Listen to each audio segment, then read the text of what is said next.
Welcome everyone to episode 58. I can't believe how fast these episodes are going, and it's my great honor to have Alexa Rosario here with us today. Wild how I've met you before COVID a couple times. Yes.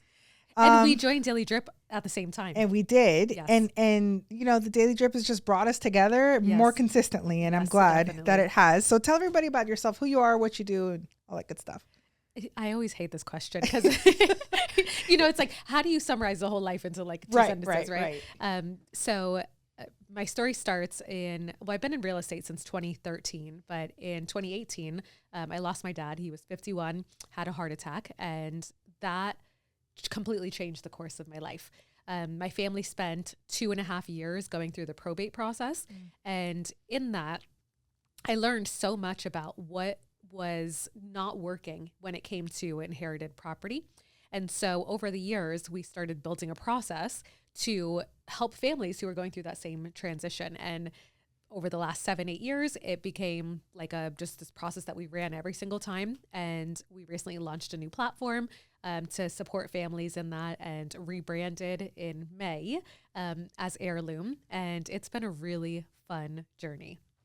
I have so many questions, and I'm so glad to finally get you in the seat, because obviously you're in what I would say an overly saturated market, just like I am. So for context, here in South Florida, we have the most real estate agents in the entire country. So if you go by like the agent count, Miami Realtors is the largest real estate association in the country. California is second, but Fort Lauderdale, Palm Beach is third. Oh, wow. So we are literally, when you combine, I haven't checked the numbers recently, but about 1.5 years ago, we had just about 90,000 realtors between Broward, Dade, and Palm Beach. So saturated is definitely the an word. Understatement, really. Yes, yeah, it's absolutely. an understatement. And so why real estate? Okay, so I have to give backstory on that too. So I originally wanted to go to law school, and I was super involved in going. I've been in real estate now 12 years. So law was always my plan. Like, that was what I wanted to do. There was a show on, I don't know, one of the stations that was all about this woman who she would like go in, and she was like a mediator, but she would mediate deals between these like big corporate companies, and she would walk in her cute little outfit, and she'd walk out like making these deals. So I was like, I want to do that. And so I got super involved in student government when I was in college. And after dealing with the bureaucracy and the red tape of just government, if you will, I was like, I don't want to do this anymore. And so I called my mom, as 20-year-olds do, and basically was like, I don't want to do that anymore. Like, I still want to like negotiate contracts. I still want to do that, but like, I don't want to go to law school for something that's not, I already know I don't want to do. And she's like, well, you can still negotiate contracts. You can still do this with people. You can just like, do it for individuals instead of companies. And I was like, really? How? And she's like, well, like, if you wanted to start now, you could just get your real estate license. And I was like, ew, I don't want to get my real estate license. Only old ladies do that, right? And she's like, okay, whatever. And then like a couple months later, calls her back, and I was like, hey mom, guess what? I'm getting my real estate license. And she's like, so good, sweetie. That's hilarious. Yes. So that was real estate is literally the only career I've ever known. Like, I started selling real estate my junior year of college. And in that, like, I started in dealing with student rentals. And that was because I was 20. So, and at that time I would do open houses, and people would come in and be like, are you even old enough to have a real estate license? And so I'm like, okay, well, clearly open houses are like not the way that this is going to happen. So I need to figure out a different way. And because I had built this email list on campus, that was my introduction into content marketing, was building and launching this platform called Boca Students, and did like an insane amount of student rentals, learned a lot, and burned myself into the ground. And one day I woke up and I was like, I will never do another rental again. And it was just that simple. And so I started a meetup group. All of my friends at that time were graduating college and going off and starting their careers. And so the meetup group was called South Florida Young Professionals. So creative. Notice Boca Students, South Florida Young Professionals. Listen, so original. But you knew what it was. I mean, listen, there was no confusion, right? Right. So we grew that very quickly, like to, I think it was like 1,000 members in just about 6 months. Like I was harassing every single person I knew to join the group. And we started hosting events. My first event, like 2 people came to, and then very quickly like we got good at hosting events. And so we built like this amazing community. And at that time I was working with mostly first time buyers, kids right out of college and in the beginning of their careers. And then it's just kind of evolved. And I've really taken to the niches in real estate. And so then in something that is so overly saturated, Yes. right? Tell me about, obviously your niche is very personal, Yes. right? Because of what happened to your family. What's your advice for someone that's looking into picking a niche? Maybe that doesn't have a personal connection to, like, what is the research that someone should do when it comes to that?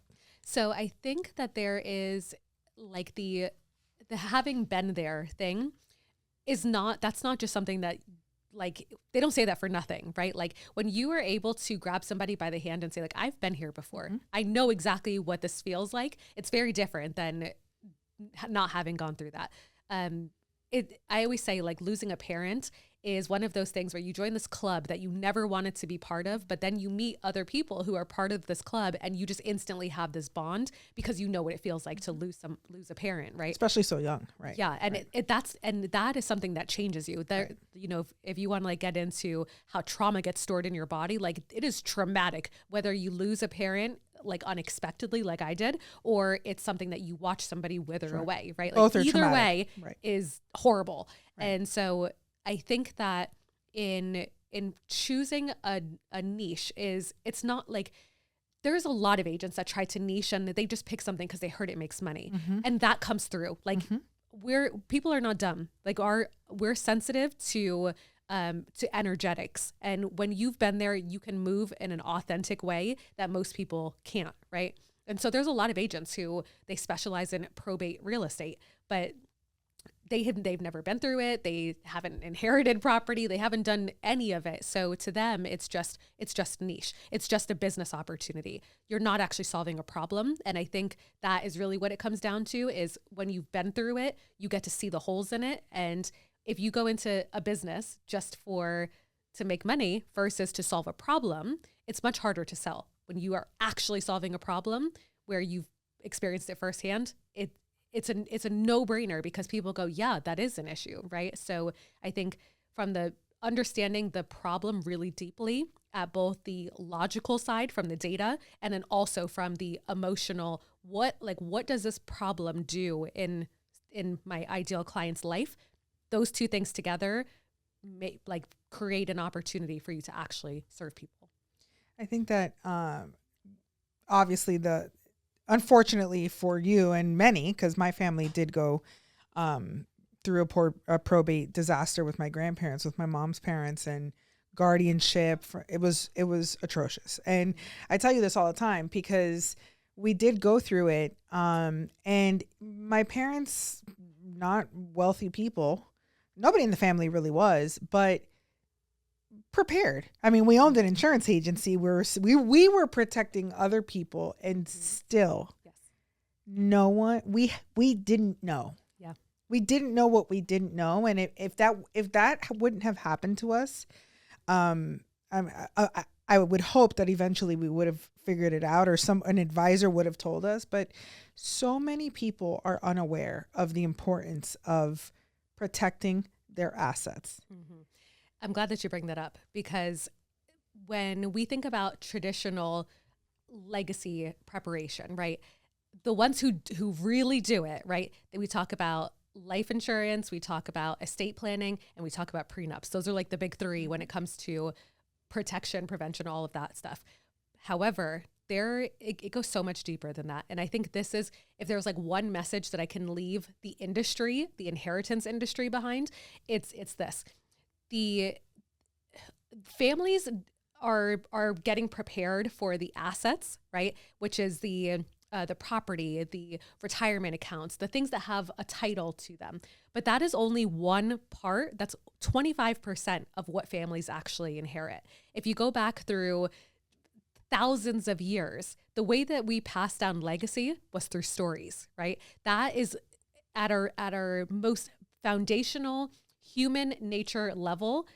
it was never about assets. We were nomadic, right? And so the inheritance industry gets so hung up on the assets, but we forget about the humanity behind inheritance. We forget about how grief affects us in that process. And so the message that we really, one of the things I'm talking about in my book is there's 4 things that we inherit. So there's the assets, right? Which is the things that have title. There's the personal property, the things that probably don't have actual material value, but they have sentimental value, right? I had a situation several years ago where there were 3 siblings. There was a couch that was like 30 years old. It had stains all over it. There was a rip in it. And like one of them was like, just throw it in the trash. The other one was like, why don't you just like sell it? And then the other one was like, no, I want to keep it. And this couch that none of them really, like the one who wanted to keep it, she wasn't going to like put it in her living room, but she just wanted to have it in her garage because it was sentimental, right? So that's like the second piece of it. And in those cases, we find that families break apart because it comes across as being selfish, right? Or not caring about the family, when in reality it's just that's grief speaking. So you have the assets, you have the personal property. Then the next one is the nostalgia, the stories, right? The traditions, the recipes. Gingerbread Wars is a family tradition for us. The way that you celebrate birthdays or celebrate the holidays, that is all the nostalgia.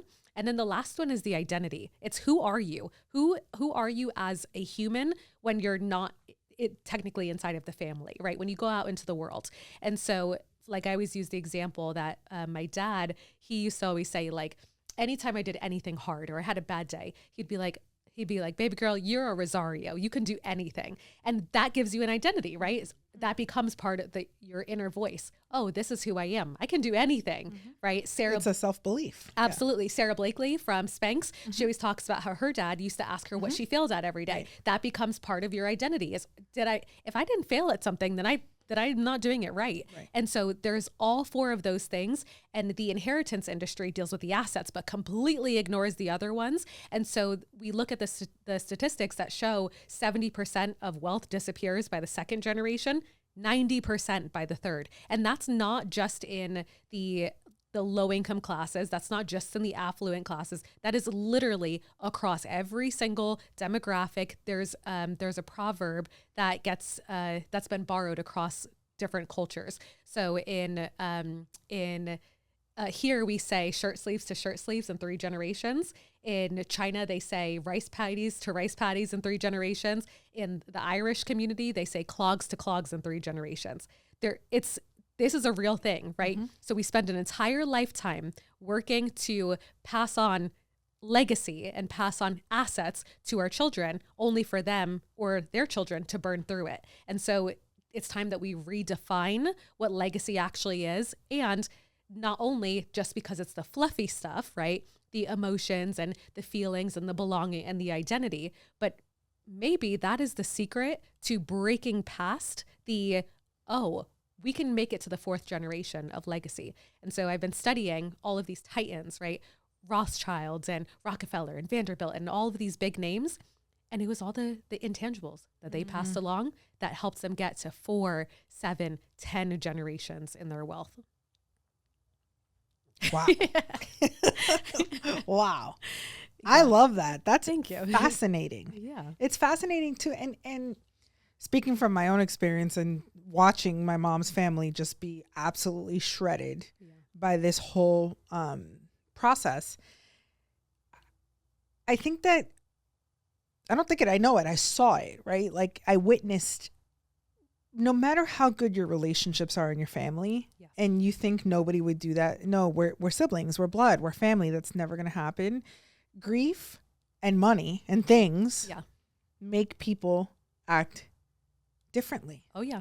And your sibling or a family member, I mean, you hear it all the time with the famous people, right? When they pass away, they all of a sudden have kids they didn't know about. People come out of like the woodworks and this is such an emotionally charged process that, like, unless you've already lost a parent or someone that devastated a family, you don't know how anyone in the family is going to act when there's grief involved. Exactly. And it's not just, like you said, the material stuff. It's sometimes even just like the little, I mean, it could boil down to like a set of earrings that are, they're not worth millions. They're just, maybe it was your mom's favorite. And so someone thinks they should have it, and it gets even messier when there's spouses of siblings involved. And so outside of obviously the legal part of the estates, probates, all that stuff, right? Which you do not do, but I know that you're insulated with great professionals that can help with that. What is, how do people navigate the grief, the hard part? Like what should someone do if they're listening to this and they're going through it right now? Like what do you got for that? I mean, how many, you've helped hundreds of families go through this. What are the common themes? So shameless plug here. The book that I'm writing is specifically to answer this, because I realized that there's so much that I recognize and I see in the clients and the families that we work with, but it's almost impossible to relay all of that information and to them in a way that doesn't feel overwhelming and is not just to the one person, but that a family can collectively work with together. So the book is called The Legacy Year. Most families, if they go through the probate process, that takes anywhere from 16 to 20 months for them to go through that process, right? Even if you have a trust in place and you have all the asset stuff prepped and ready to go, it's still going to take time for the logistics for everything to happen. And so a year seems to be the sweet spot where a family can kind of work through all of that. And so each month is a different topic, and there's activities that go along with it so that they can deal with the emotions, the grief, the shadow work that comes with inheritance. And so one of the things that I think was really helpful for me in understanding when I went through this myself, and now I see it in my clients all the time, is there's 4 different what I call power vacuums that get opened can get opened when somebody passes, right?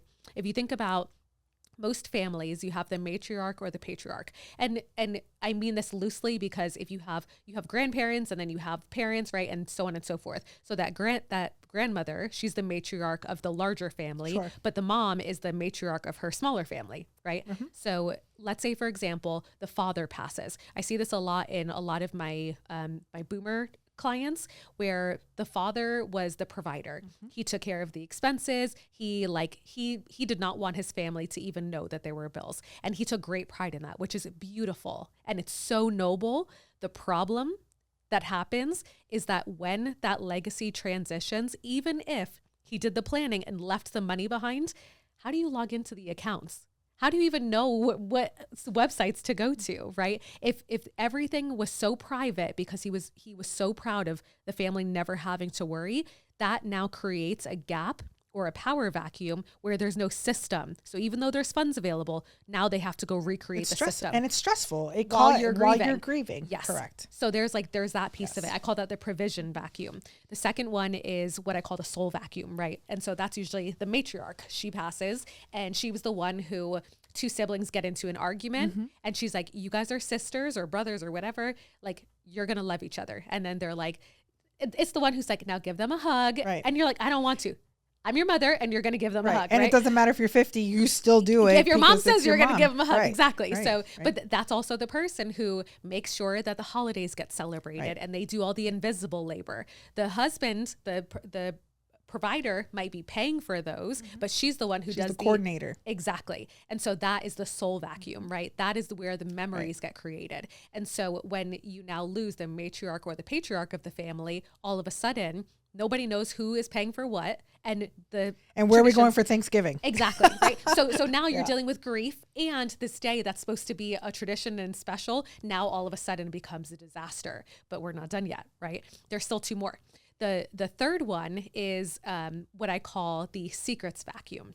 And that's where this one takes families like by surprise and creates so much additional grief. That's the affair that nobody knew about, the child that they just discovered, right? The refinance or the debt because someone had a gambling problem and mom secretly like refinanced the house to pay it off. And now all of a sudden you have grief and all these other emotions on top of this unexpected thing. And then the last one is the legacy vacuum, right? And it's the person who says, this is who we are as a family, right? It's the person who gives it a name. We are hardworking. We are, we can do anything, right? Like I used with my dad. And in some cases, that's a good and this is going to sound horrible to say, but it's true. In some cases, you lose the person who is the negative voice of the family. Well, that person also carried the legacy, or creates a legacy vacuum, because now that negative voice is no longer in the family. And so there's a lot of mixed emotions that come with that too. But all four of these can be opened by losing any one person in the family. And when those power vacuums don't get filled, that's where chaos steps in. And that really becomes the root of families breaking apart. Everything else stems from one of those four power vacuums. I'm telling you, this is fascinating.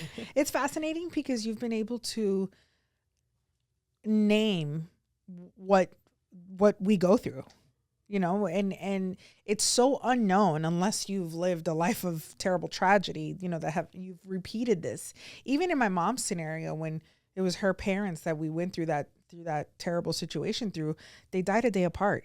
Oh my God. So we were at my grandmother's funeral on Wednesday. Friday, my grandfather died, and we buried them on Saturday morning together. So it wasn't even like we had to live it twice, or my grandfather didn't face, you know, the probate or had to do anything post my grandmother, because they've left they're together. So even in that scenario, we wouldn't have known, right?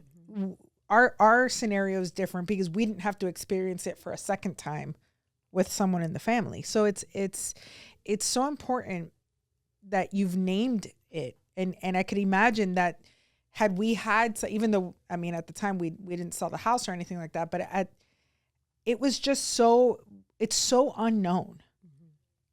The whole process is so unknown, and you're trying to take care of someone. Hopefully you're trying to honor them in their last days.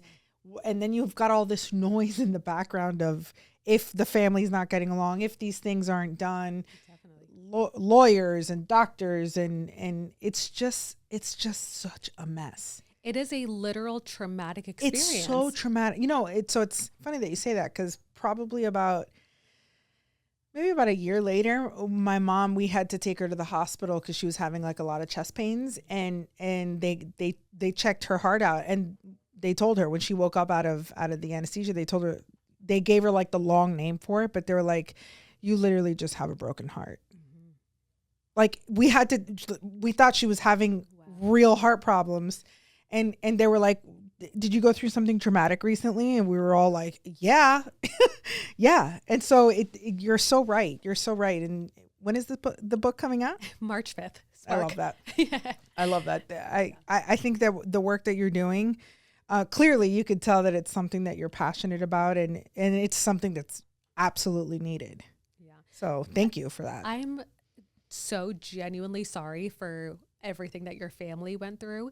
And it amazes me how many professionals that I sit down with and a lot of times it's like the attorneys and wealth managers that I'm in real estate. So like they're a little apprehensive to sit down with me because they think I'm just going to be another agent slinging business cards. Correct. Right. But it never surprises me how many people, even in the death, grief, inheritance space, have been through and had horrible experiences of this. And I don't know that, like, what we do is still only a piece of it, right? It's still only scratching the surface of it. I don't know that there is a way to just be like, oh wow, like that process was beautiful. Yeah, no, I don't think it's ever going to be, but absolutely being able to identify those things ahead of time. Right? Like, I mean, even we had to hire an attorney, and we didn't even know where to find one or what kind. Yeah. Oh yeah. It's so unknown because it's so like time specific, right? In life, like elderly parents, it's a whole new thing that you don't know about, you know. Even my mom now, like I'm dealing with my mom with knee surgery and doctors and appointments, and it's just like, I don't know what I would do if I had a real job. Right? Like, how do you even navigate that? We talked about it last week. I was like, thankfully we had a business where my mom was able to go to Jupiter Monday through Friday and be with her parents. You know, like it's unfortunate a scenario where all the children are working and they have to pay someone to take care of them. You know, it's so complex. It really is. And one of the things, I think my most recent and most surprising like epiphany has been, I keep seeing all this content online about like attachment styles in dating. Are you familiar? Mm-hmm. Okay. So as I keep saying this, like scroll, and it's like avoidance, Yeah. all of this like attachment style content. When you really think about it, our attachment styles form in our childhood, right? And they're typically created by our caretakers, which in most cases is our parents, right? And so when we lose the source of our attachment style, we talk about attachment styles in dating, but those attachment styles show up even more with siblings, because in the same exact household, you can have one sibling that is fully avoidant, and if you want to be more specific, a fearful or a dismissive avoidant, and the other one that's a super anxiously attached. And so they've seen each other date and do all these things, but like now they're dealing with the real raw on top of the grief, right? And so you end up with two siblings who one of them is like over functioning, the anxiously attached sibling, where they're like, everything has meaning. They're going to call me 500 times a day and they're going to like worry about every single little detail. Meanwhile, the other sibling is like, literally cannot deal with it. They're like, call me when it's done. I'll give you money if you need it, but like I can't. Check. Right. And that is where like siblings end up breaking apart, because now one of them is being annoying to the avoidant. That's how they see it. And then from the anxiously attached siblings' perspective, this person doesn't care. And so we assume that it's a lack of care or just being annoying, rather than saying, oh, this is something way deeper, right? And so I think in the work that I'm doing is bringing awareness to, it's not just about grief, right? Like, and grief shows up in a breakup and in the loss of a parent and in all these other things, but it's not as simple as just saying it's just an emotion. There is a whole dynamic that happens under the hood that families are just blindsided by. And so the inheritance process completely reveals every single little hole that is in a family. You can have the most beautiful family, but that one little weak spot, that's going to be what implodes the family. Right. And it's during that time of high pressure, especially if it's unexpected. Yes. It's even worse. Yeah. Well, I could talk to you about that forever, but I want to talk about Heirloom. Sure. Let's talk about Heirloom. Yes, let's. Tell us what it's about. Yeah. So I have to give a backstory here. Sure. I'm big on backstory. Yeah. So so in January, I was planning to do like a fast, right? It was 21 days. Dessert. I actually, as a matter, literally, I should have taken a picture of you doing it. I literally, for the camera, literally just finished eating chocolate cake. She's like, do you want cake? I'm like, yes, I love dessert. Like, dessert is a love language. Like, when I go to a restaurant, I look at the dessert menu first to decide how much I'm going to eat, right? Like, and also how good the food is going to be. Because if they just have like half effort dessert, the food's not going to be that good, right? So, okay. So I decided I was going to do a social media and sugar fast. And so I failed on like day 6. It was supposed to be 21 days. And then, so there was like all this guilt. So I'm like, I'm going to do it again in March. And so I did it, got to day like 14. And I started thinking about the fact that I knew that we could be doing more for families earlier in the process, right? Like, we do a great job in the clean out of the property and helping them get the property ready for the market. But there was all these emotions, all this weight that families were dealing with, that I'm like, we need to do something here. And so I kind of like sat on it, pondered on it for a couple days. And then around day 18, I was sitting at my computer and it felt like, this is the only way I can describe it. It felt like I was being electrocuted from the inside. And it was like the word heirloom popped in my head. And so I'm like, okay, well, obviously I know what an heirloom is, but I'm curious what the actual definition is. And so it came down to basically something that gets passed from one generation to the next.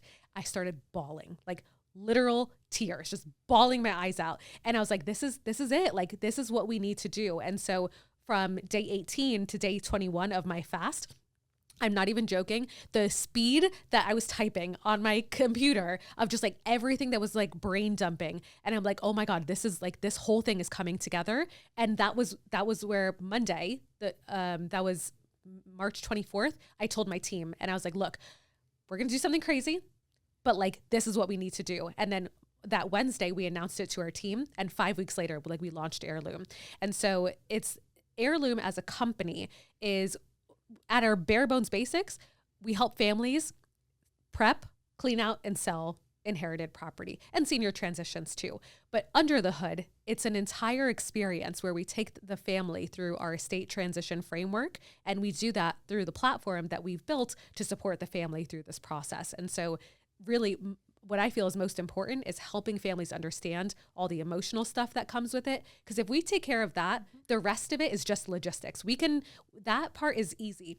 It's the weight and the emotions that I feel like I spend most of my time talking about, because that is the part that destroys more families than process ever does. And so tell us about the startup, the tech program that you went through, because I want to talk about that. Yeah. So I did the Accelerate program at the Levan Center. It was amazing. Met some really awesome, like the facilitators, the mentors, and also the other companies in my cohort.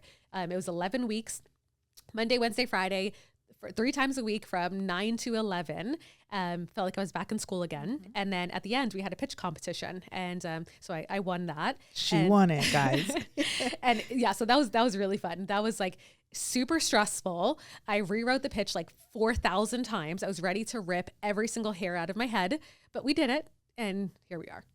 So I want to ask you a question about that, about Sure. like that part of, because obviously you started early in college with creating community. You knew, you understood the dynamics of selling. You were confident. You got that early on, right? I think some people, it takes us longer.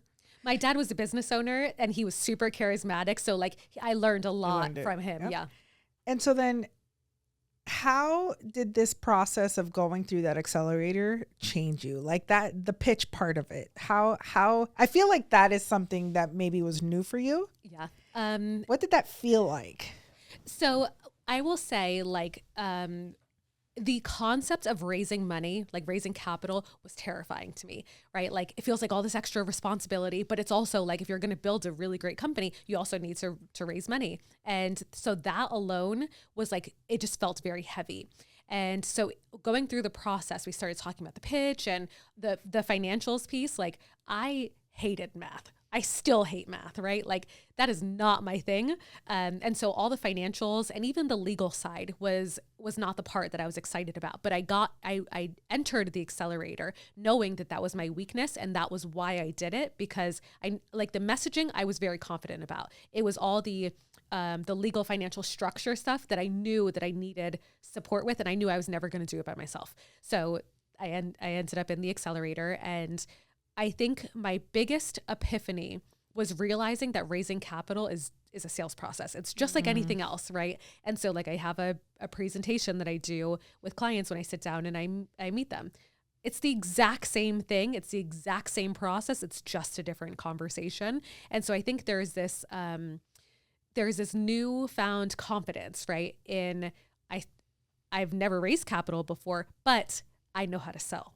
Right. I know what that process looks like. And it's not like, cause I always hesitate when I say like, I know how to sell. It's not about just like getting somebody's money. It's getting them to see a transformation and seeing that they can be part of that. And so I think that pivot of this is just a sales process was like, oh, okay, I can do that. Made it digestible. I can do that. Yes. Yeah. Yeah. And so then even the building of a platform, like how what does that look like? So I found a post that I have literally never told the story before.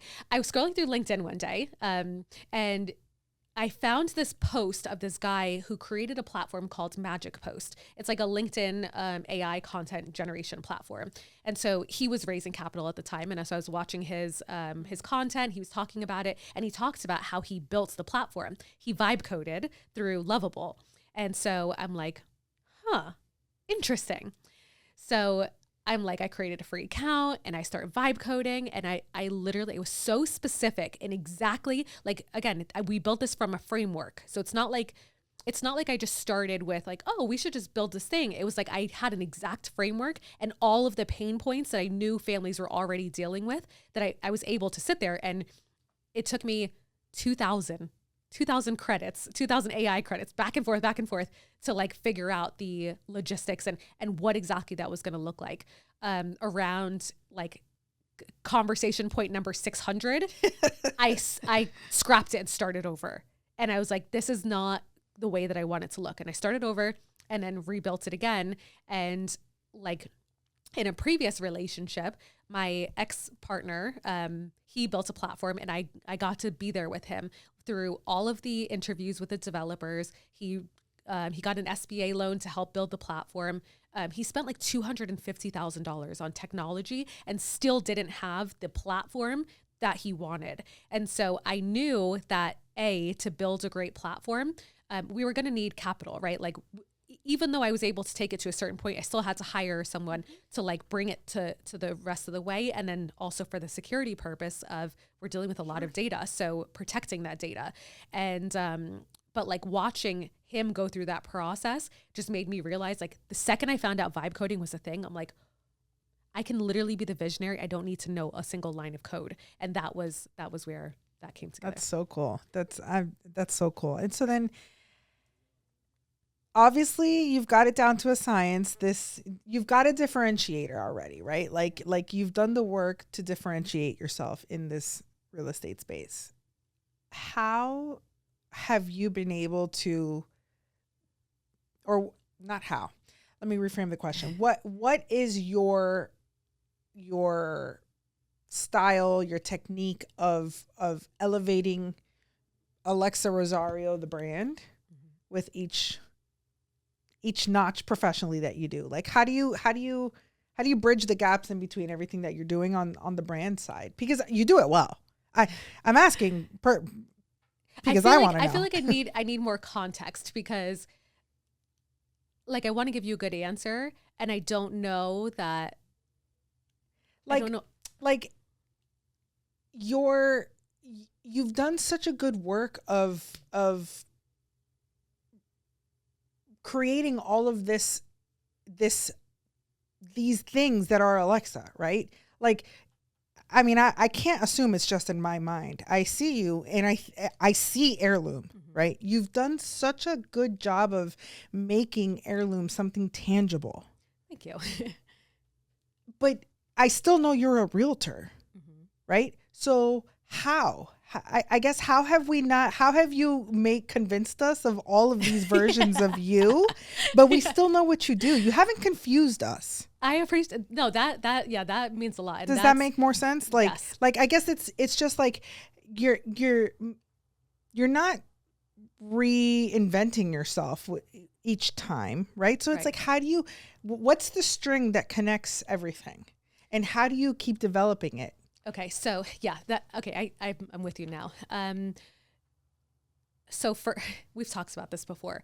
Russell Brunson is my spirit animal when it comes to like everything that, like, I literally feel like I went to college and learned specifically from Russell Brunson. Like I've taken his courses, read his books, like all the things, tested, tweaked. Like I've been through several iterations of what we've built. And I think it comes down to, there's one of the first things that I learned from him is like, be obsessed with your customer, like be obsessed with who you're actually serving, and everything else comes together. So like be obsessed with the customer. And then from there, what are the problems that they need to solve, right? A lot of people get stuck in like, this is my solution, that they forget about who the customer is. And they get so hung up on like the design and all the things rather than the actual customer who's experiencing the problem. And so like, we are literally just scratching the surface. Like we have giant, crazy plans, but it's still keeping like, how do we make sure that the customer is the person who benefits from everything that we do? Because in the model that we have, right, like we need our referral partners that are the attorneys that deal with the client. So we call them allies. So the attorneys, the wealth managers, and the CPAs, those are the people who usually get the phone call, like when the family's ready to make that transition. So that's our core referral audience, right? So we always say that our allies, they power our ecosystem. Then we also deal with the vendors who handle like the clean out and the junk removal and all the things, right? Our allies feed the system and our vendors power the system. And so both of those, we have to communicate with them. We have to get their buy-in in order to continue serving the consumer, but it's always about the consumer at the end of the day. And so what I've learned is that we still, because of the space that we're in, we still have to educate our peers, right? We still have to educate the attorneys and wealth managers that for them, it's just an asset. They see the property as like, yeah, just list it. And because agents have not done a good job of helping the industry see that it's not just an asset. Like the cliche, home is where the heart is not just a cliche. That's like a real thing. We're talking about someone's legacy, 40 years of their life where they spend most of their time like sleeping and making family traditions and all of these things, that everything comes back to understanding the weight of what families go through in that. And so I think it comes down to rallying the agents, the allies, our referral partners, and then we call them artisans, our vendors, right? So allies, agents, and artisans, rallying everybody behind the consumer and saying, like, we got to do better. We have to serve them better. And so like our core avatar, I named her name is Fallon from Dynasty. And so she's the woman of the sandwich generation, right? She's the woman who, she has way too much on her plate. She's most typically going to be the eldest daughter.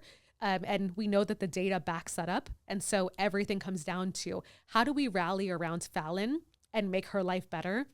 And if we can train agents, we can teach the allies, we can teach the vendors how to serve Fallon better. All a rising tide lifts all ships. I think that's what it comes down to.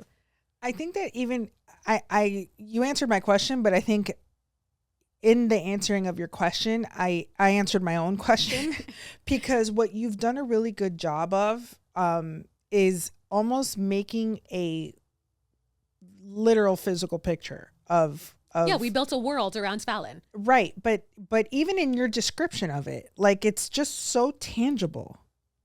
It's so visual. Like, I can see it, and I've never seen it like on a whiteboard or in anything. Right. But like, I feel like you talking about it, I'm so immersed in it, you know, and how does somebody do that? Like, take us through the journey of building that out, that customer journey, that customer circle, that customer focus, you know, how does another business owner try to create the ecosystem where they're serving their Fallon? So I think it comes down to like really focusing on like being good at building frameworks. Like, that sounds so broad, but it really is a skill that if you can get good at that, you can communicate anything. So like, with my team, we always talk about like when we create anything, it always has to be visceral. I use that word a lot, right? Like, it has to be when you talk about it. Like, I just posted something on LinkedIn the other day that I realized after I reread it, and I was like, okay, I see where I did this. I do it naturally now because it's so ingrained in me. Is like, instead of saying like, I don't know, it was really awful, make it visceral. Like, it felt like stepping on Legos, right? Everyone knows what it feels like to step on a Lego. So like, using visceral language, but then also having the simplification where when I say there's 4 power vacuums, right? You may not remember all 4 of them, but if you remember 1 or 2, you know that like it becomes a picture in your own head of that framework. When we talk about our estate transition framework, right? It's 5 steps. When, in pretty much everything that we do, even like the allies, agents, and artisans, right? There's 3 of them. And so keeping it very clear in exactly like every concept, every idea, there's a framework there. You just have to figure out what exactly that is. And the messaging comes from that. So like, give people a picture, make it as simple as possible. And then you can always elaborate on it in your language. But I think the visual simplification of the 3 things or the 4 things or the 5 things, frameworks for everything, and then make it visceral. That's probably a really broad, rough answer, but that is like the core of what it comes down to in the messaging.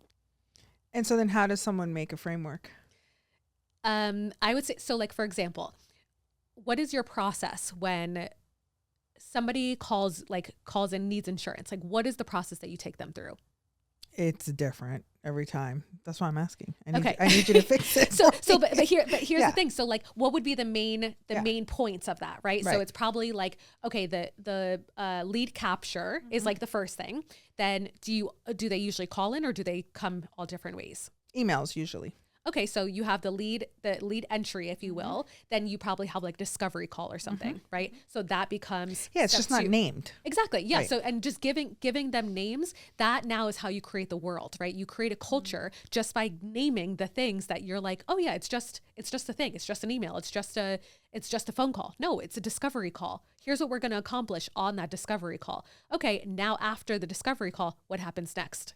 We're going to name that thing.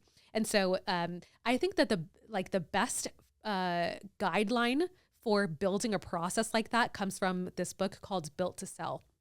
It's written like a novel.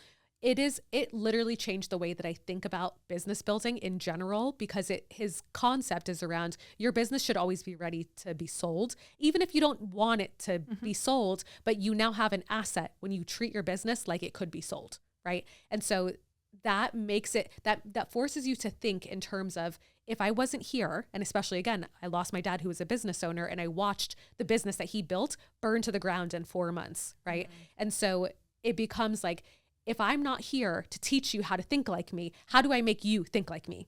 And that's where we talk about legacy, right? Is the identity. That is my legacy, is passing on the identity of Heirloom to everyone who's around me. And out of courtesy, out of respect, out of love, making it simple enough that I don't expect you to remember like all of the logistics and all the fancy terminology of inherited property, but you'll remember agents, allies, and artisans, or you'll remember certain aspects of it that deeply resonate with your family. So I think it's the simplification to the third grade level, is make it so simple that it's just, you can literally scribble it on a piece of paper and that tells a whole story. It's so good. I feel like that's not like tangible enough, but I hope that it gives you. It is because it's like, it's the naming of the, I do, like, for example, for us, we do have a process that we use. It's called the Bunker Edge. It's 4 steps, but it's for a certain demographic of what, they pay a certain amount of insurance, so they're willing to go through that process.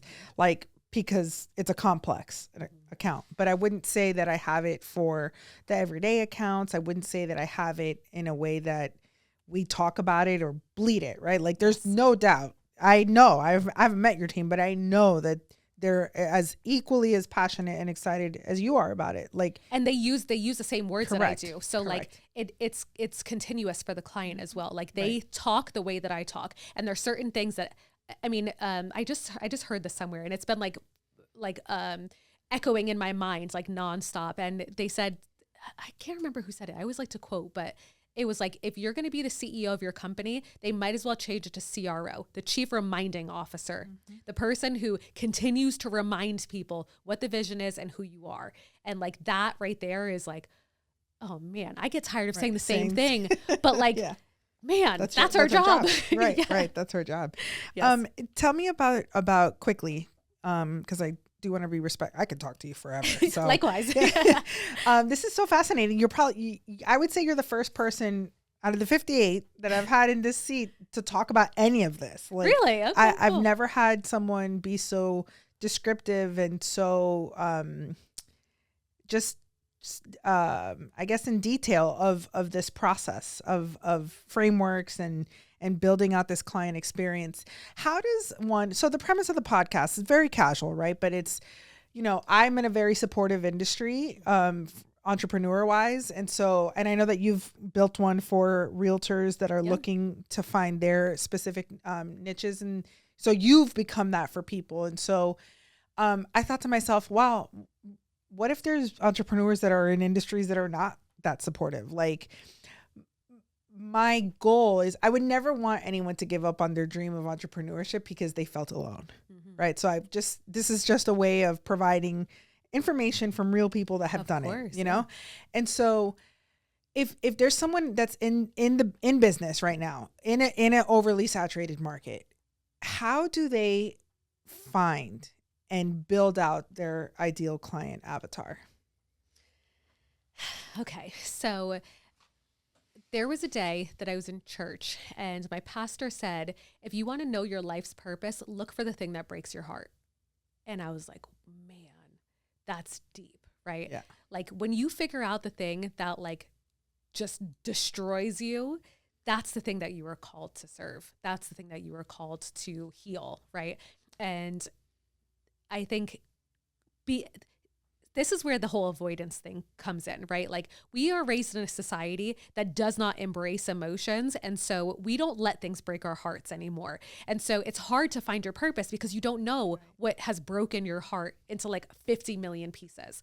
And so I would say like, start with that, because if you can get genuinely pissed or genuinely heartbroken over something, that's your sign. That's where it is. Like now you know, okay, this is the problem. Right. Then it comes down to who is the person who's most likely to go through this, right? And like, what do you have in common with them? And how do you understand them deeply? I'm the eldest daughter, right? And so I'm the eldest daughter of an eldest daughter. My mom is the oldest as well. And there's a lot of weight that comes with that. So when I started learning about like the great wealth transfer and then seeing that 70% of wealth is going to be inherited by women, and that most times 3 out of 5 cases is the woman is the caretaker, right? So like understanding who this person actually is and digging deeply as you can into the psychographics. That is literally having conversations with them. And and if people have been through it, amazing. What were the things that were an issue? As I've seen that there's a lot of business owners that go, oh yeah, well that's just normal. That's just how it should be, right? And so they kind of dismiss the pain points that avatar goes through and they accept the status quo rather than saying 7 of these people have said the exact same thing. And yeah, I understand that it's a status quo, but that's exactly why we have to break it, right? And so I think it really comes down to like, yeah, what breaks your heart? How do you solve this? Talk to the people, and especially if you've been through it or can help those people, and then you start putting together your process, right? What is the first thing that happens? What is the second thing that happens? And you pivot and you tweak over time. A lot of people will say like, well, I don't have time to do this. You're already doing it. You're already doing all of these things. You're just doing it. You're doing one thing 4,000 times, 4,000 different ways, rather than saying, let me spend 20 minutes to sit down and answer this one question and figure out how this would play out. But that's the hard thinking work that we don't like to do. So it's not that we don't have time. It's that we haven't made it our priority to like go on a walk and just think about this one question. And what's the value in like giving them an identity? Because it's not like, oh, I serve moms. Because I've heard this multiple times of people like, even in my space, like the ultra successful, they have like the Smiths, 3 kids, picket fence, 2 dogs, a boat, you know, like they're like, what's the advantage of being ultra specific? Not just. Yeah. Because so like, I forget what book I read this in, but it was, they were talking about this woman who worked for like a department store or something. And I wish I could remember, and they kept talking about Alexis. And so the whoever was selling to the department store is like, who is this Alexis? Like, can she come? Cause the department store buyers kept being like, I don't know if Alexis would like this. Right. This isn't really her style. And like, they talked about her like she was a real person. And the buyers, when they were like, who is she? Like, can she come to this meeting? If she's the decision maker, like, why isn't she here? And the buyers started cracking up and they're like, oh no, she's not a real person. She's just like, that's our avatar. Right. And so I think about like, if someone were to ask me about you, right? Like there's things that I could share with them about you as an individual versus saying like, okay, well, yeah, Ciara's a daughter. Right. Okay. What's your point? Right. But like, then you get deeper into it. And when you can pick from a specific person and you can identify their preferences, like, it's just like your best friend. If you had to go buy a birthday present for your best friend, you're probably going to be able to do that. But like gifts for daughters. Right. Who knows? Right. So you attract the person that your brand is embodied for. And I think now more than ever too, it's just like with the internet and social media and the activities of posting online and speaking to someone specifically, it definitely is more clear when you have that person in your head, a labeled person that has a name and a demographic of her, of in this case herself. I'm sure Fallon has. Well, I'm sure you've gone deep into her psychographics, like you said, that part of it. I think it's critical even when creating content, because then you're talking to her, not just 10 million people that lose their parents. Yeah. Right. Well, and like I will say, like, I don't want it to get lost in that when I talk about this, a lot of people are like, well, but like, what if it's a man? Okay. I don't, like, I'm in real estate, right? So we have fair housing laws. So there's I have a lot of regulation around what I'm allowed to say. And it, like, I don't write to a woman in my content, but I write it so that Fallon sees herself in it. Does that make sense? Absolutely. Yeah. Because the thing is, it's the same thing with me. Like, you can't create these things for everyone. You want it to resonate. Like, for example, for me, I'm creating, for 2026, working on, attorneys that are leaving big law. Yeah. And I'm talking to a woman. Yep. Even though I have encountered men that have left for the same reason. Yes. But the reality is that on the social media platforms I'm on, I'm connected to more women. Yep. So I'm talking to more of them. But yes, it's you have to pick a lane. Yep. You have to pick a lane. Otherwise, and it's not always gender. Like, correct. But that is one that's common. Yeah. Yeah. I'm speaking to the attorney that's leaving big law. Yeah. Right. It's just some of the messaging is usually they want to spend more time with their family. It's usually the women. Yes. In my case. Yes. This has been a fascinating conversation. I agree. Yeah. It's always like we literally could have conversations for like centuries on yes. It's so fascinating, and thank you for being such a wealth of knowledge and sharing it. Question for you. Sure. What has been the hardest part about building your business? Oh, I feel like I've gone through a bajillion identity deaths, like a bajillion. And like one of my most recent is like next year going into 2026, like I'm stepping out of production. Like it is so hard being the founder and then also being the person that the client wants to talk to. Right. And so but again, like I said, real estate is the only career I've ever known. I've been a realtor for 12 years. So now stepping into, I'm a founder, right? That doesn't feel like I haven't embodied that identity yet. So it's all of these like, it's like having to evolve your self-concept as quickly as the business evolves. Does that make sense? Mm-hmm. So, and not being attached to and being okay with like, okay, you're not going to get everything right every time. There's going to be mistakes and things that happen. And also being able to measure your capacity and recognizing like the conversation that you guys had last week. Mm-hmm. Am I holding back or am I being held back? And like, that's a constant, right?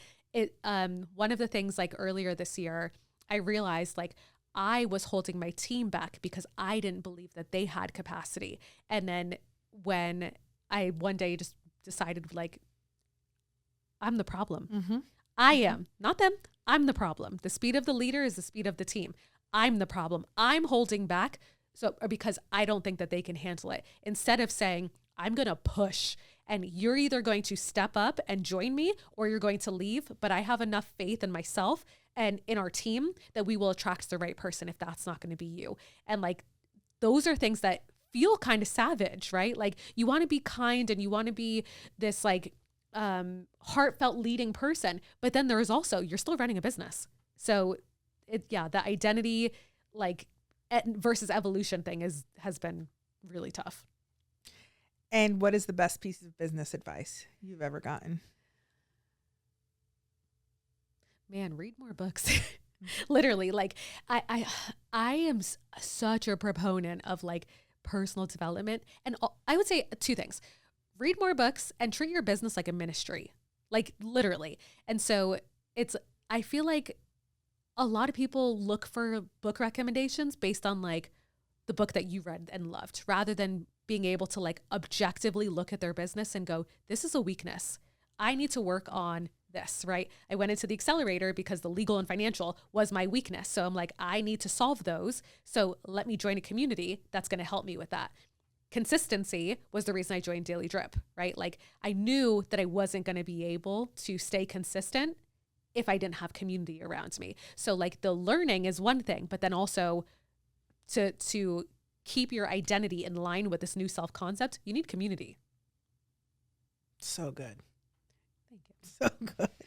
It's so true, because you read books off recommendations, and just because it served one person doesn't mean it will serve you for the need you have. And obviously your needs shift. Well, it's why I'm doing hopefully doing the Goldman Sachs program. I am so excited. I literally, the second that you get accepted, because I have a feeling you will, I'm calling it into being. Yes.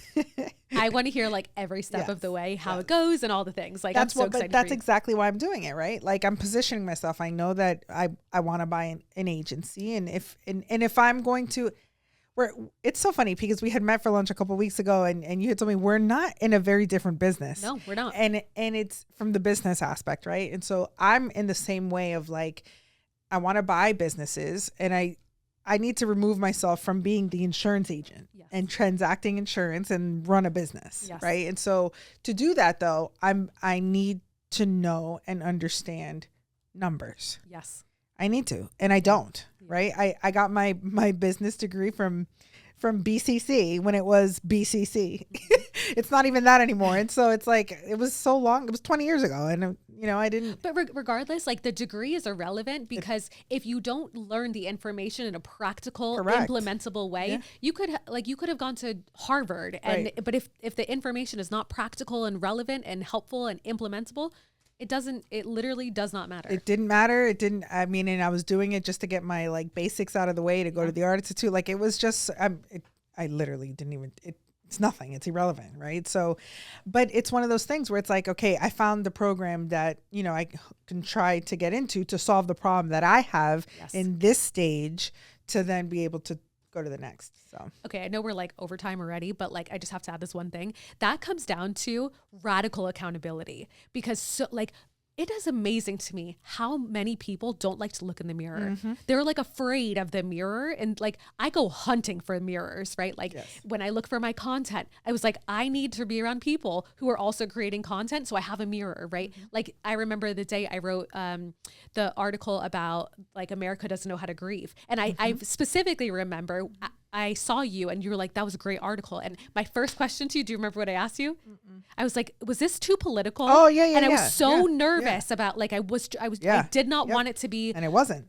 And so, but because I value your opinion, I went looking for a mirror in being able to say like, okay, I respect your opinion. So what you're mirroring back to me, I believe as fact, because sometimes we don't know how to see ourselves. Right. And so hunting for the mirror rather than hiding from it, I think is so important in this. Yep, I agree. Wait, it's funny. We talked about that on the call last week about we're on, so we got Hormozy over here. That's like works 7 days a week from 4 a.m. to 4 a.m. Like, okay, which is unhealthy. And then you have the side of self-care is more important than anything, which is also unhealthy. And it's like, where's the middle? Like, yeah, there is a needed era of softness and grace with yourself and all of that. But you can't, like, you got to hold yourself accountable. Yes. And I think that a lot of people are leaning to this side. And it's like, well, and I think, honestly, I think that's what lack of accountability is, right? Like that fear of not looking in the mirror. It's because it's for me, and in the purpose of that article that I wrote about, like, for me, that's what my weight was. Like, okay, I could let it continue to be in the way, or I could face it.